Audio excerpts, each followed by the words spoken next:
This program sponsored by Marwadi University, Rajkot, Gujarat. Join Global Campus for a 360-degree education.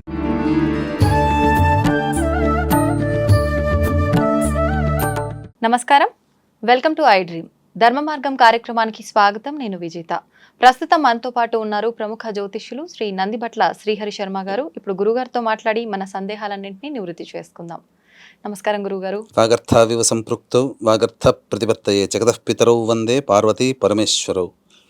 సదాశివసమారంభాం Shankaracharya మధ్యమాం అస్మదాచార్య పర్యంతం వందే గురు పరంపరాం. ఆదిత్యాయ చ సోమాయ మంగళాయ బుధాయ చ గురుశుక్ర శనిభ్యశ్చ రాహవే కేతవే నమః.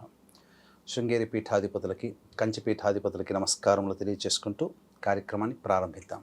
గురుగారు, శ్రావణ మాసం మొదలైంది అనగానే ఒక మంచి పండుగ వాతావరణం మొదలవుతుంది. ఆడవాళ్ళందరూ కూడా లక్ష్మీదేవిని ఎక్కువగా ఆరాధిస్తూ ఉంటారు ఈ మాసం అంతా కూడా. అయితే ప్రత్యేకించి ఈ మాసంలో అమ్మవారినే పూజించాల్సి ఉంటుందా, లేదంటే ఇంకేదైనా దైవాన్ని ఆరాధించాల్సి ఉంటుందా? అసలు శ్రావణ మాసం విశిష్టత ఏంటి? ఈ మాసం అంతా కూడా ఎటువంటి విధి విధానాలు, నియమాలు పాటించాల్సి ఉంటుంది గురుగారు, తెలియజేయండి. శ్రావణ మాసం మనకున్నటువంటి అనేక మాసాలలో శ్రావణ మాసము చాలా ప్రత్యేకమైనటువంటిది. కోలాహలంగా ఉంటుంది. అంటే మన పల్లెల్లో, వాడవాడల్లో ఏ ఇంట్లో చూసినా ఆడపిల్లల యొక్క మువ్వల సవ్వడితో కళకళలాడుతూ ఉంటుంది. లక్ష్మీ కళ ప్రతి ఇంట్లో ఉంటుంది. అంటే ఆడపడుచు, స్త్రీమూర్తి, కన్య అందరూ కూడా చాలా సంతోషముగా ఈ వ్రతాలని, నోములని ఆచరిస్తూ ఉంటుంటారు. శ్రావణ మాసము అనేటువంటిది మనకు కొంతమంది పండితుల అభిప్రాయము, శాస్త్రకారుల యొక్క అభిప్రాయం ప్రకారం చూసుకుంటే అంటే ఒక చక్కటి వర్ణన చేశారు. అంటే మనకు ఉగాది ప్రవేశం చేసిన తర్వాత వసంత ఋతువులో ఆకులన్నీ రాలిపోయి కొత్త చిగుర్లు వస్తాయి. కానీ ఈ శ్రావణ మాసానికి ఆ చిగుర్లన్నీ కూడా ఏపుగా పెరిగి నిండుగా కనబడుతుంది. అంటే నిండైనటువంటి యవ్వనము కలిగినటువంటి వ్యక్తికి ఎంతటి శరీరం ఉప్పొంగుతుందో ఈ శ్రావణ మాసంలో వృక్షములు కూడా అంత ఉప్పొంగిగా ఉంటాయి. అంటే ఈ శ్రావణ మాసాన్ని ఒక కన్యామాసముగా చెప్పబడి ఉంది. అంటే చాలా గొప్పగా వర్ణించారు. చాలా విశిష్టమైనటువంటిది. అంటే మనిషికి ఏ పనైనా చేయగలిగే శక్తి, మంచి శరీర పటుత్వము యవ్వనంలోనే కదమ్మా. అందుకనే మాసాలలోకెల్లా ఈ శ్రావణ మాసంలో చేసిన ఏ పనైనా కానీ అధికమైనటువంటి పుష్టిని కలగచేస్తుంది. అయితే ఈ శ్రావణ మాసంలో అందరికీ గుర్తొచ్చేటువంటిది లక్ష్మీ పూజ, కామన్గా అందరికీ తెలిసిందే. కానీ ప్రత్యేకించి శ్రావణ మాసాన్ని మనము చాలా భారతదేశంలో సనాతనముగా ఈశ్వరుని కోసమే కేటాయించబడినటువంటి మాసం. ఈశ్వరుణ్ణే ఆరాధన చేయాలి ఎక్కువగా. దీనికి ఒక రీజన్ కూడా ఉంది. ఇప్పుడు కనుక ఈ రీజన్ చెబితే మన వీక్షించేటువంటి ఐడియల్ ప్రేక్షకులు చాలా నిజమే కదా అనే ఒక సందేహాన్ని ఒక క్వశ్చన్ మార్క్ లో పెడతారు. ఏంటనంటే మనం ఇంతకుముందు మనం తొలి ఏకాదశి గురించి చేసుకున్నాం. ఆ తొలి ఏకాదశిలో చెప్పుకున్న ప్రధానం ఏంటి? విష్ణు భగవానుడు శయనమందు వెళ్తాడు, నిద్రపోతాడు. మరి యొక్క సృష్టి ధర్మాన్ని మళ్ళీ కార్తీక మాసంలో ఏకాదశి రోజున ఉత్థాన ఏకాదశి అని చెప్పి ఏకాదశి రోజున మేల్కొంటాడు. మరి సృష్టి స్థితి లయకారకాలలో లయకారకుడు పరమేశ్వరుడు, స్థితి మంచి చెడును రక్షించేవాడు విష్ణువు. అటువంటి విష్ణువే నిద్రపోతున్న సమయంలో మరి ఎవరు వహించాలి బాధ్యత? కాబట్టి మిగిలింది ఎవరు? శివుడు. కాబట్టి లయాన్ని చేసేవాడైనా స్థితిని కాపాడేవాడైనా శివునికే ప్రాధాన్యత వచ్చింది ఇప్పుడు. అంటే శివకేశవులకి అభేదం. కానీ విష్ణు భగవానుడు నిర్లిప్తముగా ఉన్న సమయంలో శివుడే జాగరూకుడై ఈ యొక్క ప్రపంచాన్ని అంతా కూడా కాపాడుతుంటాడు. అంతటి మహానుభావుడికి ఈ యొక్క శ్రావణ మాసం చాలా ప్రత్యేకించింది. అందుకనే మీరు గమనించుకుంటే ఉత్తరాది ప్రాంతంలో ఎక్కువగా శివారాధనే చేస్తారు. ఈ శ్రావణ మాసంలో కిటకిటలాడిపోతుంది భక్త సందోహాలు. మనలాంటి వాళ్ళు వెళ్ళి శివాలయానికి వెళితే మనకు దర్శనం అంత తొందరగా కాదు. మీరు కావడిలు మోసుకొని వెళ్తుంటారు చూసారా మీరు ఉత్తర భారత వాళ్ళందరూ కూడా ఈ శ్రావణ మాసంలోనే ఎక్కడెక్కడి నుంచో ఊళ్ళ నుంచి వాళ్ళ ఇంటి దగ్గర నదీ జలాలను తీసుకొని వచ్చి నడుచుకుంటూ, కాళ్ళు లేకుండా నడుచుకుంటూ వచ్చి ఆ జ్యోతిర్లింగము లేదా సిద్ధక్షేత్రం అయినటువంటి శివాలయంలో ఆ నీటితో అభిషేకం చేసి అక్కడికి దగ్గరలో ఉన్నటువంటి నీటిని తీసుకొని మళ్ళీ ఇంటికి వెళ్తారు. ఇదే కావడి ఉత్సవం. భోలేనాథ్ బాబా అత్యంత భక్తి ప్రపత్తులమ్మ. అసలు లక్షల మంది కాలినడకన వెళతారు.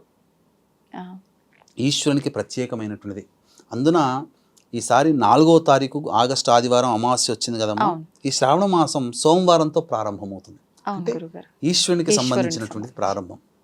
కాబట్టి ఇటువంటి ఈశ్వరునికి సంబంధించిన మాసము అయినటువంటి ఈ శ్రావణ మాసంలో శివారాధన అత్యంత ప్రత్యేకమైనది. మీరు అడిగినట్టుగా ఈ యొక్క శ్రావణ మాసం అంతా కూడా ప్రతిరోజు ఒక దేవతారాధనే. సోమవారం నాడు ఈశ్వరుడు, మంగళవారం నాడు గౌరీదేవి, బుధవారం నాడు వినాయకుడు, గురువారం నాడు దత్తాత్రేయుడు, శుక్రవారం నాడు లక్ష్మీదేవి, శనివారం నాడు వెంకటేశ్వరుడు, శ్రావణ శనివారాలు, ఆదివారం నాడు ఎలాగో సూర్యోపాసన చేస్తాం. కాబట్టి ప్రతిరోజు కూడా ఒక పుణ్యతిథే.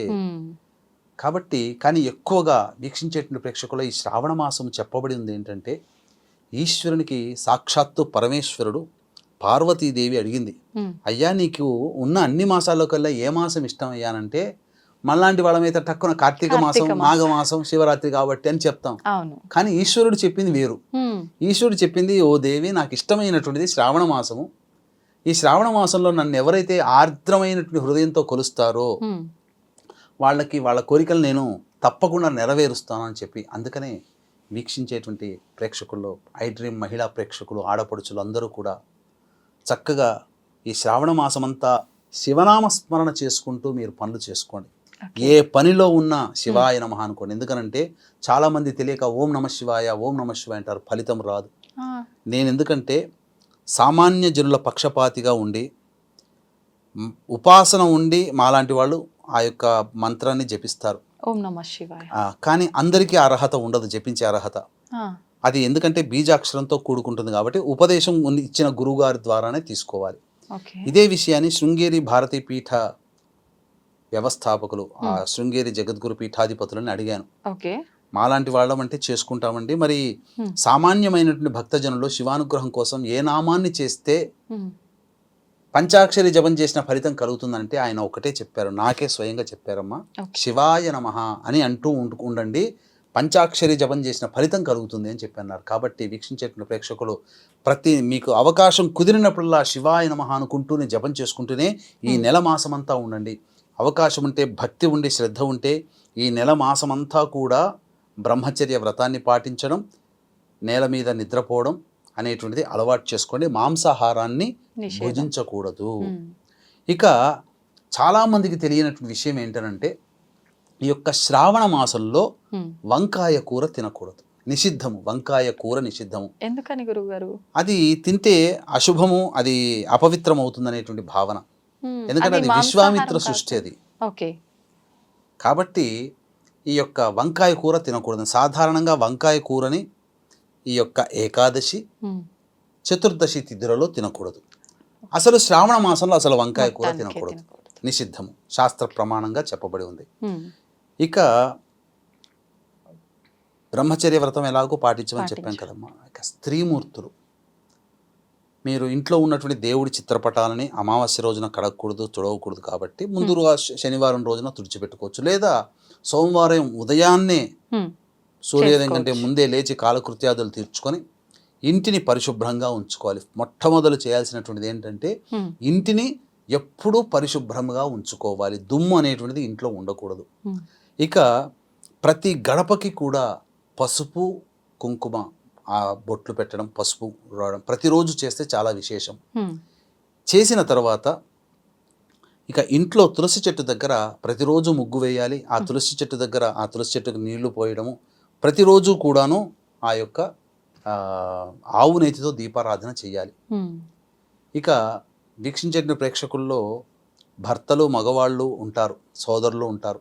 ఆడవాళ్ళని మాత్రం ఇబ్బంది పెట్టకండి. ఎప్పుడు ఆ నెల రోజులంతా కూడా అత్యంత ప్రేమతో చూడండి అయ్యా, లక్ష్మీ కళ ఉట్టిపడుతుంది. ఆనందంతో, చిరునవ్వుతో మీ ఇంటి ఆడపిల్ల, ఆడపడుచైనా కావచ్చు, కోడలైనా కావచ్చు, భార్య అయినా కావచ్చు, తల్లి అయినా కావచ్చు, కూతురైనా కావచ్చు, నవ్వుతూ తిరగాలి. చక్కగా ఆ స్త్రీమూర్తి అమ్మ చక్కగా పసుపు రాసుకొని, పాపిట బొట్టు, నుదుట బొట్టు, అలాగే కంఠమందు గంధము, కాళ్ళకి ఎప్పుడు కూడా పసుపు అనేటువంటిది ఆరకూడదు. ఈ నెల రోజుల పాటు చక్కగా చేతి గాజులు, చక్కగా పూలు పెట్టుకొని లక్ష్మీ ఇంట్లో నడుస్తుందేమో అన్నంత ఆనందంగా ఆ ఇంట్లో శుభప్రదం ఉండాలి.